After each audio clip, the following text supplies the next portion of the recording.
세상에서 제일 미련한 목사가 누군지 혹시 아시나요?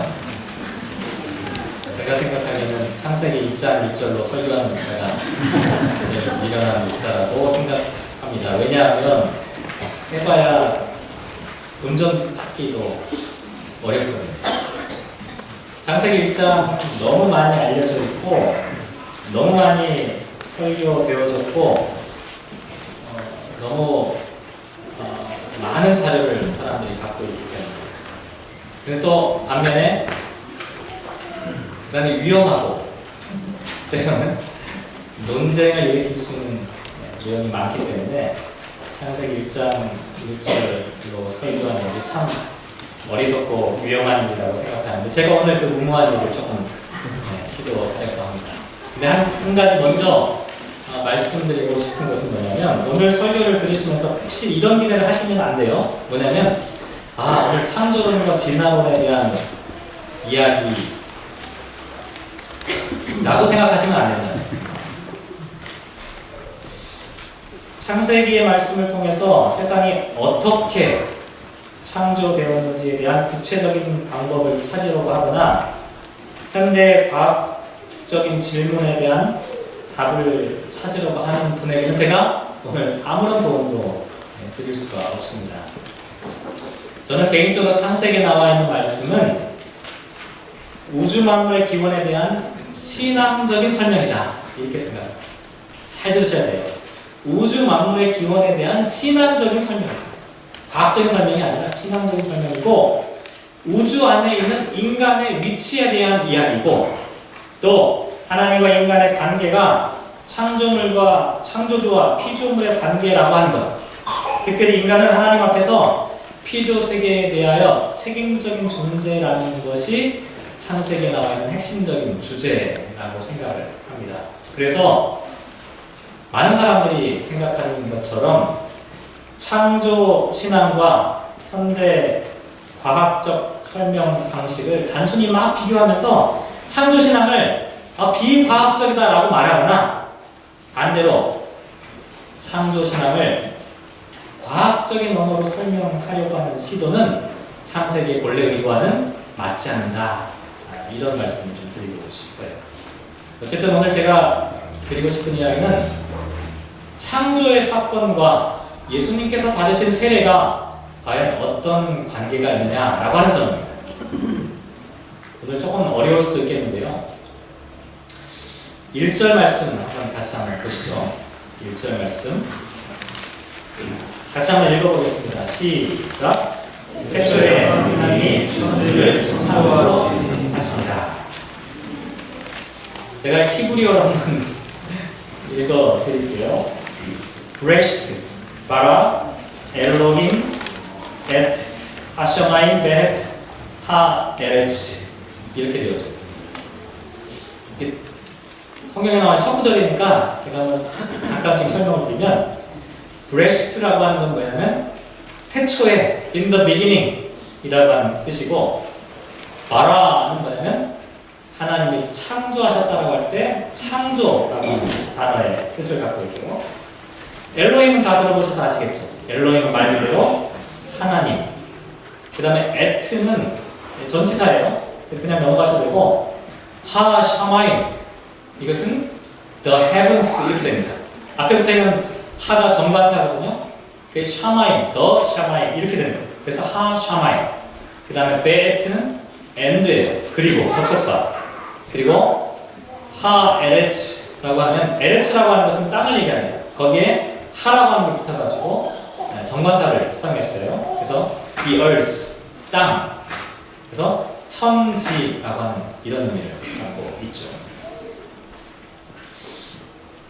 크게 보면 5가지 단어고요. 또 천지라고 하는 걸 하나로 묶어서 생각하면 크게 4개의 단어가 이 1절에 담겨져 있는데요. 공교롭게도 이 단어는 한 단어도 인간이 제대로 해석할 수 없는 단어들입니다. 4개의 단어들이 인간이 이해하거나 해석할 수 있는 단어들이 아니라고 하는 사실이에요. 왜 그런지 한번 설명드려 볼게요. 먼저 태초에 in the beginning 브레슈트라고 하는 이 단어는 보통 어떻게 생각하냐면 시간적인 의미에서 앞에 있는 맨 처음이라고 하는 것으로 생각하기 쉬운데 사실은 이 브레슈트라고 하는 이 단어에는 어떤 의미가 있냐면 발생이나 기원, 근원, 출생, 혈통이라는 의미를 갖고 있어요. 그래서 인간과 우주의 궁극적인 오리진에 대한 이야기를 의미하는 그런 단어라고 말씀을 드릴 수가 있습니다. 근데 왜 이 단어를 인간이 이해할 수 없을까? 현대 물리학에서는 우주의 나이를 한 120억 년 정도로 본다고 해요. 뭐 더 되든 덜 되든 개념이 없잖아요. 120억 년이든 121억 년이든 그게 무슨 상관이 있겠어요. 그런데 여기서 말하고 있는 이 태초라고 하는 것은 120억 년 전의 시간을 의미하는 것이 아니에요. 설사 120억 년 전이 하나님이 창조하신 바로 그 시간이라고 해도 인간은 그 태초에 대해서 알 수가 없어요. 이게 왜냐하면 이게 상당히 철학적인 문제인데 독일의 실존주의 철학자였던 마틴 하이데거라고 하는 유명한 존재론을 연구했던 철학자가 있는데 이분이 뭐라고 이야기를 했냐면 이 유명한 책이 있어요. 자이트 und Zeit라고 하는 존재와 시간이라고 하는 철학에서는 아주 중요한 책인데 이 책에 보면 존재는 시간 속에서 주어진다라고 하는 말을 했어요. 철학자들은 쉬운 얘기를 어렵게 얘기하는 경향이 있죠. 존재가 없으면 시간을 알 수가 없다는 얘기예요. 쉽게 말씀드리면 인간은 그때 존재하지 않았기 때문에 그 시간이라는 개념을 느낄 수도 알 수도 없다는 거예요. 태초를 경험한 사람이었기 때문에 인간의 능력으로 태초에 대한 존재가 없었기 때문에 시간에 대한 개념도 생겨날 수 없게 된다는 거죠. 그럼 또 이렇게 질문할 수 타임머신 타고 120억 년 정도 가면 되지 않겠습니까? 그런데 그것도 논리적으로 이루어지지 않는 이야기. 무슨 얘기냐면 하나님은 시간이 없는 상태에서 시간을 만드신 거거든요. 그러니까 타임머신이라고 하는 것이 빛의 속도로 시간을 거슬러 갈 수 있다는 논리잖아요. 시간은 거슬러 갈 수 있을지도 몰라요. 그런데 없는 시간, 시간이 없는 시간대로는 시간을 거슬러 간다 할지라도 도무지 갈 수 없는 그와 같은 세계라고 하는 것이죠. 그런 의미에서 보면 태초라고 하는 이 브레슈트라고 하는 단어는 인간이 상상하거나 인간의 지성이나 이성으로 파악할 수 있는 그런 단어가 아니에요. 두 번째 나온 단어가 바라라가 하나님께서 창조하신다 라고 하는 단어. 창세기 1장에 나와 있는 단어 중에 하나님이 창조하신다라고 하는 단어는 전부 다 이 바라라고 하는 단어로 되어 있어요. 그런데 물론 2장으로 넘어가면 다른 단어를 사용했어요. 특별히 인간을 창조할 때는 2장 7절과 8절에 보면 지으신다라고 하는 의미의 야차르라고 하는 다른 단어를 사용했어요. 이것은 인간의 창조를 아주 특별한 의미로 부각시키기 위한 그런 의미를 갖고 있기 때문에 그것은 빼고 1장에서 모든 우주 만물을 창조하신다라고 할 때는 전부 다 바라라고 하는 이 히브리어 단어를 사용하고 있는데요. 공교롭게도 이 바라라고 하는 하나님이 창조하신다라고 하는 단어와 함께 결합되는 게 어떤 거냐면 말씀으로 창조하신다라고 하는 점입니다. 하나님께서 말씀하시는 것이 창조가 됐다라고 이렇게 설명하고 있다는 거죠. 결국 창세기 1장에서 말씀하고 있는 내용은 뭐냐면 하나님의 말씀이 곧 창조하는 겁니다. 말씀이 다 3인칭 명령형으로 되어 있어요. 하나님께서 명령하셨어요. 말씀으로 명령하시니까 그 말씀이 실제로 현실로 드러나게 됩니다. 이게 대단히 중요합니다. 하나님께는 말씀의 사건과 실제 현실로 드러나는 사건이 일치하고 있어요. 말씀과 행동이 일치한다는 거죠. 인간은 말과 행동이 다를 때가 참 많잖아요. 하나님은 말씀하는 것은 그대로 이루어지는 것이 하나님의 속성이라고 하는 것이죠. 결국 우리가 하나님의 창조를 믿는다라고 하는 것은 뭐냐면 말씀으로 창조된 세상, 다시 말씀드리면 말씀이 말씀대로 실현된다는 것을 우리가 믿고 있는 거죠. 그래서 우리가 말씀을 믿는다는 얘기는 바로 그런 겁니다. 말씀 그냥 말, 글자를 믿는 게 아니라 하나님의 말씀이 현실로 실현되고 있는 이 자체를 우리가 믿고 있다. 이렇게 생각하시면 된다는 거죠. 그런데 문제는 뭐냐면 우리는 이 창조와 이 말씀을 온전히 이해할 수 없다는 사실이에요. 왜냐하면 이 창조의 말씀은 오직 하나님만이 하실 수 있는 말씀이에요. 그래서 성경을 보면요, 이 바라라고 하는 동사의 주어는 전부 다 하나님으로만 되어 있습니다. 인간을 주어로 바라라고 하는 동사를 사용한 적이 한 번도 없다는 거예요. 오직 하나님만이 창조, 또 창조의 말씀을 선포하실 수 있다는 것이죠. 이렇게 또 질문하시는 분 생길 수 있어요. 그러면 인간도 창조할 수 있지 않습니까? 인간도 발명하지 않습니까? 물론 그래요. 인간도 창조의 흉내를 내긴 하죠. 요즘 음성 인식 기술 같은 거 있잖아요. 제가 볼 때 이게 하나님의 창조의 흉내라는 거예요. 그저 말하면 뭔가 되는 겁니다. 그런데 말 그대로 이것은 흉내에 불과한 것이죠. 없는 것에서 있는 것이 만들어지는 것이 아니기 때문에 곰곰이 한번 생각해 보세요. 인간이 만들어낼 수 있는 것이 과연 무엇일까? 머리카락 한 올도 인간이 창조할 수 없는 것이 오늘 우리들의 시대이죠. 인간은 창조와 창조의 말씀을 온전히 이해할 수가 없어요. 그저 따라가면서 그 창조의 능력에 영향을 받을 뿐이라는 것이죠. 그래서 우리는 두 번째 단어, 이 바라라고 하는 이 단어도 인간의 능력으로는 이해할 수 없는 단어다, 이렇게 말씀을 드릴 수가 있는 거죠. 세 번째 단어가 뭐냐면 엘로힘입니다. 하나님이에요. 이건 너무 쉽죠? 만약에 어떤 사람이 나는 하나님을 다 안다, 이렇게 얘기하는 분이 있으면 그 사람이 하나님이에요. 아니면 그 사람이 안다고 하는 것이 하나님이 아닐 수도 있어요. 왜냐하면 하나님은 인간의 지성과 능력으로 다 파악되는 그런 존재가 아니기 때문에 그래요. 인간과는 전혀 다른 근본적인 차이를 갖고 있기 때문에 인간은 하나님에 대해서 온전한 지식을 갖고 있을 수가 없다는 것이죠. 그래서 엘로힘이라고 하는 이 단어도 우리는 온전히 알 수 없는 단어라고 말씀을 드릴 수가 있습니다. 마지막 네 번째 단어가 하늘과 땅이에요. 천지. 하샤마임 벳 하에레츠라고 하는 단어라고 말씀을 드렸는데 이건 좀 쉬워 보이죠? 하늘과 땅 알 수 있을 것 같아요. 다른 건 몰라도, 내가 하나님은 모르고 태초는 몰라도 창조는 몰라도 천지는 우리가 살고 있는 땅과 하늘은 알지 않나요? 그런데 이것도 그렇게 쉽지는 않습니다. 천이라고 하는 것, 하늘이라고 하는 것은요, 영어 성경을 보면 정확하게 번역하면 the heavens 이렇게 되어 있어요. 복수형으로 the heavens 이렇게 되어 있어요. 단순히 우리가 바라보고 있는 저 스카이, 이런 하늘이 아니라는 얘기예요. 하늘의 하늘들, 다시 말씀드리면 하나님 나라를 포함한 온 우주 세계를 다 의미하는 그런 의미를 갖고 있다는 것이죠. 인간은 아직도 땅속에 무엇이 있는지 잘 몰라요. 우주의 끝이 어디에 있는지, 무엇인지. 태양에는 가까이 가지 못하는 것이 인간의 한계이죠. 심지어는 달의 앞면과 뒷면도 동시에 볼 수 있는 사람은 없어요. 그렇게 어려운 거 말고라도 한번 고개를 숙여서 땅바닥을 쳐다보면 땅속에서 움직이는 이 작은 미생물의 세계를 다 알고 있는 사람도 이 세상에는 존재하지 않습니다. 그러니 천지라고 하는 이 단어, 인간이 온전하게 알 수 있는 단어가 아니라고 하는 사실이에요. 이렇게 보면 창세기 1장 1절에 나오는 단어는요, 인간의 지성과 능력으로 파악되는 단어들이 아닙니다. 제가 처음에 말씀드렸죠.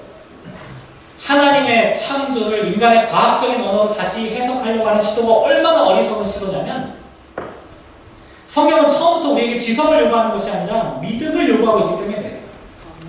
인간이 1장 1절에 한 단어라도 제대로 알 수 있다면 그거를 통해서 무엇인가 다른 지식을 아마 얻을 수 있을지도 몰라요. 그런데 하나님께서 온 우주를 창조하셨던 것을 지식으로 우리가 알 수 있는 것이 아니라 이것은 처음부터 불가능한 것이기에 오직 믿음의 문제라고 하는 것을 우리에게 말씀해 주고 있다는 것이죠. 오늘 이 자리에 있는 저와 여러분은 다 이것을 믿음으로 받아들이는 분들이라고 생각이 되는데, 어쨌든 그와 같은 전제를 갖고 2절과 3절에 보면 하나님께서 창조하신 창조의 특성에 대한 이야기가 기록이 되어 있습니다. 먼저 2절 같이 한번 읽어볼까요? 2절 같이 읽겠습니다. 시작. 땅이 혼돈하고 공허하며 흑암이 깊은 위에 있고 하나님의 영은 수면 위에 운행하시니라. 이 말씀은 자칫 잘못하면 좀 헷갈릴 수가 있죠. 왜냐하면 땅은 언제 창조됩니까? 9절에 보면 셋째 날 창조되고 수면이라고 되어 있으니까 물이잖아요. 물은 언제요? 둘째 날 창조되잖아요. 근데 2절에 벌써 뭐가 있어요? 땅도 있고 물도 있어요. 그러니까 이게 뭔가 모순된 표현처럼 돼요. 그런데 2절 말씀은 창조의 순서를 나타내는 것이 아니라 창조에 대한 전반적인 특성을 개괄적으로 설명하고 있는 거예요. 무슨 얘기냐면 하나님의 창조의 성격이 뭐냐? 혼돈과 공허와 흑암이라고 지칭되어지는 무질서의 케이오스, 카오스라고 보통 헬라어에서 이야기합니다. 이 카오스가 하나님의 질서, 코스모스로 조화롭고 아름다운 세계로 진행되고 있다는 것을 지금 말씀하고 있다는 것이죠. 사실 저와 여러분은 혼돈과 무질서와 흑암의 정체가 무엇인지 잘 몰라요. 그 기원이 어디서부터 시작됐는지 몰라요. 하지만 분명한 것은 하나님의 권능에 의해서 세상은 혼돈과 무질서가 사라지고 보시기에 좋은 것으로 진행하고 있다는 것을 말씀하고 있다는 것이죠. 그래서 첫째 날부터 창조가 진행되는 과정마다 하나님께서 보시기에 좋았더라라고 말씀하고 있는 이유가 바로 거기에 있다는 것이죠. 하나님의 창조가 이런 특성을 갖고 있다는 것 대단히 중요합니다. 하나님의 창조는 무질서와 혼돈이 아니라는 거예요. 하나님의 창조의 특성은 질서와 조화를 향해 그렇게 지향하고 있다는 사실을 우리가 기억한다면 우리가 정말 하나님의 창조적 역할을 감당하고 있는지를 알 수 있다는 것이죠. 그래서 창조는 태초에 있었을 뿐만 아니라 지금도 계속되는 하나님의 구원 사건이라고 말씀을 드릴 수가 있습니다. 그래서 예수님은 요한복음 5장 17절 말씀에 보면 이런 말씀하셨어요. 예수께서 그들에게 이르시되 내 아버지께서 이제까지 일하시니 나도 일한다 라고 하는 말씀을 하셨던 이유가 바로 거기에 있다는 거죠. 저와 여러분이 창조를 믿는다는 것은 어떤 의미를 갖고 있냐면 우리 안에 있는 혼돈과 무질서를 하나님의 창조의 능력으로 말미암아 새롭게 하는 것, 새로운 질서와 조화의 세계를 향해 나아가는 것이 창조신앙을 믿는 거예요. 나는 진화론을 안 믿고 창조론을 믿는다. 입술로만 아무리 얘기해봐야 소용이 없다는 거예요. 내 안에 무질서와 혼돈이 있다면 그것은 창조신앙을 신앙하는 것이 아니기 때문에 우리의 신앙은, 창조신앙은 하나님의 질서를 향해 나아갈 때만 온전한 고백으로 이루어질 수 있게 된다는 것이죠. 그 다음 특징이 3절에 나와 있어요. 3절에 보면 하나님이 이르시되 빛이 있으라 하시니 빛이 있었다 이렇게 말씀하고 있죠. 물론 이 말씀은 창조의 첫 번째 날에 일어난 사건을 의미해요. 그런데 첫 번째 날에 빛을 창조하셨다는 의미만을 지금 말하고 있는 것이 아니에요. 이것은 혼돈과 공허가 질서로 바뀌었듯이 흑암이 지금 빛의 세계로 나아가고 있다는 것을 말씀하고 있는 그런 의미죠. 그런데 여기 있는 빛은 과연 어떤 빛일까요? 태양이 언제 창조됩니까? 넷째 날 창조되잖아요. 아직 태양이 없어요. 그럼에도 불구하고 하나님은 빛을 창조하셨어요. 이것은 우리가 생각하는 태양과는 다른 빛을 이야기한다는 것을 생각해 볼 수가 있죠. 요한계시록 22장 5절에서도 다시 밤이 없겠고 등불과 햇빛이 쓸데없으니 이는 주 하나님이 그들에게 빛이심이라 그들의 세세토록 왕노릇 하리로다 라고 하는 말씀이 기록되어 있습니다. 태양빛이 쓸데없다라고 말씀한 다음에 그 다음에는 하나님의 빛이 그들에게 비추어진다라고 하는 이야기를 하고 있다는 것이죠. 태양빛과는 전에 다른 하나님의 빛이 있다는 거예요. 이게 어떤 빛일까요? 어거스틴은 이것을 신적인 은사와 능력을 상징하는 영적인 빛이라고 이야기했는데요. 모르겠어요. 어떤 빛인지. 그런데 분명한 것은 하나님의 창조의 방향은 어둠에서 빛으로 가고 있다는 것을 보여주고 있다는 사실이에요. 그래서 저와 여러분이 창조신앙을 고백한다는 의미는 뭐냐면 밝음을 향해 나아가는 거예요. 어둠 속으로 숨는 것이 아니라 밝음의 세상으로 나아가는 것이 창조신앙을 고백하는 사람들의 모습이라고 하는 것이죠. 이게 하나님의 창조에 대한 간단한 특성들을 2절과 3절에서 살펴보는데요. 제가 오늘 사실 말씀드리는 것은 이게 아니라 이와 같은 하나님의 창조와 예수님이 받으신 이 세례가 과연 어떤 연관성이 있느냐라고 하는 사실이에요. 제가 지난 한 주간 동안 이 말씀을 묵상하면서 예수님의 세례가 어떤 연관이 있을까 고민을 해봤어요. 그런데 놀랍게도 대단히 중요한 공통점이 이 가운데 있다는 사실을 깨닫게 되었어요. 먼저 뭐냐면 한번 세례를 생각해 보세요. 저는 우리 세례 받을 때는 머리에다 이렇게 살짝 몇 방울 뿌리기만 하지만 원래 세례는 어떻게 됩니까? 물속으로 들어가는 거예요. 물속에 있는 상태로부터 시작돼요. 물속에 있다는 것은 죽음을 의미합니다. 죽음은 무엇입니까? 혼돈과 흑암의 상태를 나타내요. 창조 이전에 혼돈과 공허와 흑암이 있었다는 것과 연결시켜서 생각해 볼 수 있다는 것이죠. 또 마가복음 1장 10절 말씀에 보면 곧 물에서 올라오실 때 하늘이 갈라짐과 성령이 비둘기같이 자기에게 내려오심을 보셨다라고 하는 말씀이 기록되어 있어요. 예수님께서 세례를 받고 물에서 올라오시는 순간에 하늘이 열렸다는 것은 죄로 인해 하나님과 인간 사이에 가로막혀있던 장벽이 열려지게 되는 것을 의미해요. 앞에서 말씀드렸죠. 하나님의 창조가 혼돈과 공허와 흑암에서 질서의 세계로 나아간 거라고 말씀드렸어요. 예수님께서 세례를 받으시는 순간에 혼돈의 깊은 강 속에서 하늘이 열리는 새로운 세상을 향해 나오시는 모습을 말씀하고 있다는 것이죠. 또 마가복음 1장 11절 말씀에 보면 하늘로부터 소리가 나기를 너는 내 사랑하는 아들이라 내가 너를 기뻐하노라 라고 하는 말씀이 들렸다고 말씀하고 있습니다. 앞에서도 말씀드렸죠. 창조의 사건이 말씀의 사건이라고. 하나님께서 말씀하신 것이 그대로 성취되는 것이라고 말씀드렸어요. 그런데 공교롭게도 예수님께서 세례 받으시는 순간 하늘로부터 소리가 들려왔고 그 소리는 궁극적으로 하나님의 구원의 성취라고 하는 것으로 이루어지게 되었다는 것이죠.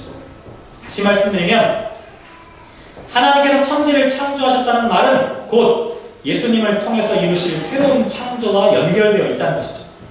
그래서 예수님께서 세례 받으신 그 사건도 다른 말로 이야기하면 또 다른 창조의 순간이었다고 생각해 볼 수가 있다는 것이죠. 결국 하나님께서 창조의 순간에 말씀하셨던 것이나 예수님께서 세례 받으시는 순간에 하늘로부터 내려온 하늘의 음성은 결국 하나님의 창조와 구원의 소리라고 하는 공통점을 갖고 있었다는 것이죠. 또 요한복음 1장 6절 말씀에 보면 이런 말씀이 기록되어 있습니다. 하나님께로부터 보내심을 받은 사람이 있으니 그의 이름은 요한이라. 그가 증언하러 왔으니 곧 빛에 대하여 증언하고 모든 사람이 자기로 말미암아 믿게 하려 함이라. 이렇게 이야기하고 있어요. 그 다음에 나와 있는 이야기를 더 보면 예수께서 바로 참 빛이다라고 하는 말씀을 기록하고 있어요. 요한은 참 빛이신 예수님을 증언하고 있다. 아까 제가 창조 이야기 말씀드릴 때 하나님의 창조의 방향이 바로 빛과 연관되어 있다는 말씀을 드렸죠. 하나님의 창조의 빛과 참빛으로 오신 예수님의 빛은 연결되어 있는 그 이야기라고 하는 것이죠. 이렇게 보면 예수님의 세례와 태초에 일어난 이 창조의 사건은 어쩌면 하나의 사건일지도 모릅니다. 지금까지 평범한 목수의 아들로 사셨던 예수님께서 이제부터 하나님의 아들로서 하나님 나라의 삶을 위해 새로운 삶을 사는 이 순간은 마치 천지가 새롭게 창조되는 것과 같은 그런 순간이라는 의미예요. 혼돈과 흑암과 어둠이 예수 그리스도를 통해서 새로운 빛으로 새롭게 창조되는 새로운 구원으로 인해 새 세상이 열리는 그와 같은 순간이기 때문이라는 것이죠.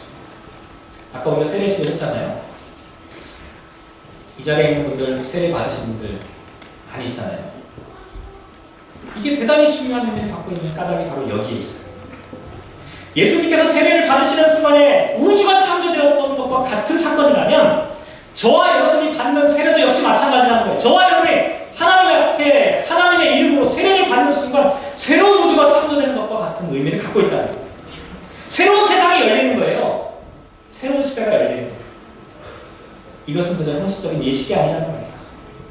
하나님이 온 우주를 창조하신 것과 같은 엄청난 사건이 한 사람이 받는 세례 가운데 담겨있는 그 같은 의미라고 하는 것이죠. 하나님께서 말씀으로 세상을 창조하셨어요. 어둠의 세상 가운데 말씀하시니까 어둠이 물러가고 빛이 일어나게 되었습니다. 무질서의 세상을 향해 말씀하시니까 하나님의 질서가 새롭게 창조되기 시작하셨어요. 예수님께서 어둠 속에서 강 속에서부터 일어나셔서 하나님의 음성을 들으셔서 이제부터 하나님의 역사를 이루시는 하나님의 구원자로 새로운 세상을 창조하시는 창조자의 역사를 감당하시는 것이죠. 저와 여러분도 마찬가지예요. 하나님의 음성을 듣고 다시 일어나는 겁니다. 그래서 우리는 새로운 세상을 창조하는 새로운 역사를 이어가게 된다는 것이죠. 오늘 세례를 받은 당사자들뿐만 아니라 저와 여러분 한 사람 한 사람이 바로 우주의 창조의 첫 출발점이라고 하는 사실을 성경은 말씀하고 있다는 것이죠. 사랑하는 성도 여러분, 오늘 창세기 1장에 나오는 이 말씀을 들으시면서 창조의 음성을 들으시면서 예수님께서 받으셨던 그 세례의 순간에 들렸던 그 음성을 들으시면서 우리들을 향해서 주시는 그 음성도 같이 들으시기 바랍니다. 그 음성을 듣는 순간 우리 안에 새로운 창조가 일어나게 되는 거예요. 저와 여러분에게 새로운 우주가 시작되는 거죠. 그 새로운 우주, 새로운 창조를 우리의 삶을 통해서 이루어내는 것이 하나님의 창조 신앙을 온전하게 고백하는 사람들의 모습인 것 같아요. 간절히 바라기는 한 사람 한 사람이 그 안에 새로운 우주로 이 한 주간 동안 새 창조의 역사를 이루며 살아가시기를 주님의 이름으로 기원합니다. 기도하겠습니다.